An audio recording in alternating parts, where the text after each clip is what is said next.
Peter John Ross hosts a roundtable discussion on criticism and indie film.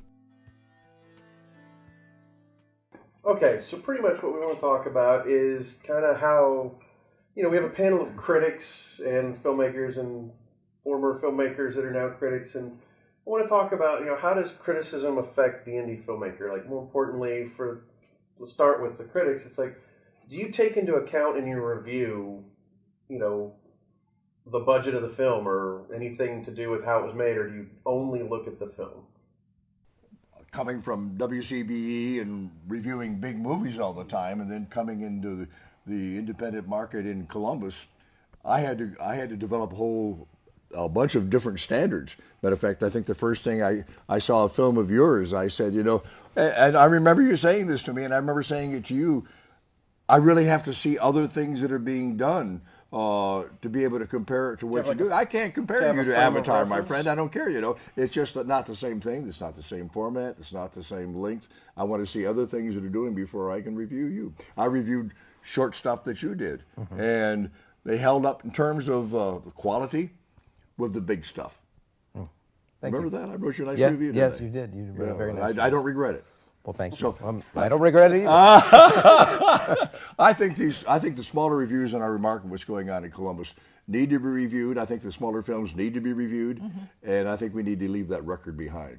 So it's probably more important for me right now to review what you ladies and men are doing here 48 hours than it is for me to review Thor. You can review Thor. You'll do a good job with Thor. Well, thank you. But also it creates not only you're reviewing it, but the awareness that it creates. So many more people know about. It's good to be ambitious, but if you're sometimes overly ambitious and you're trying, I've seen independent films that they're like, this is so many effect shots and it looks really cool. Right. And you're like, it looks great, knowing your budget and knowing what you did. But if you want to compete against somebody else that's maybe a little bit higher, it's ambitious, but it may not garner the same reviews, I guess you could say. Yep. I think the smaller ensemble pieces like Winter's Bone actually is easier to get better performances because you've got a cohesive cast that are working together. You're able to get them to work together and know each other. And, in the bigger budget things, most of those actors aren't even in the same scene together. To try to pull that together, to get them to work together, it's harder for them. So I think the smaller film has more of a chance to have those great, beautiful performances, and the director, absolutely director.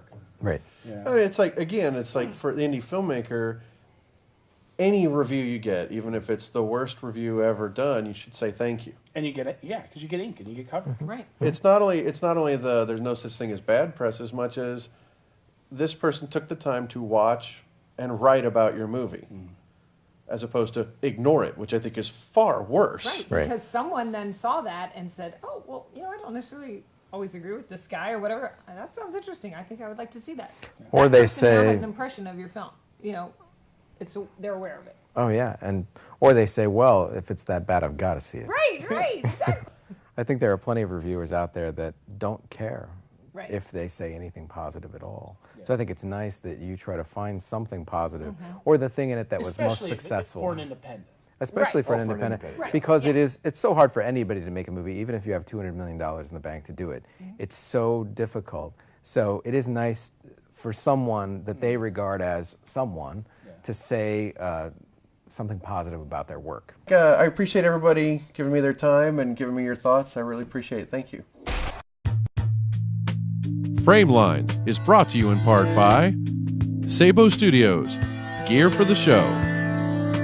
Tape Central, providing your media needs. Production Partners Media, affordable media solutions. And by grants from the Greater Columbus Arts Council and the Ohio Arts Council.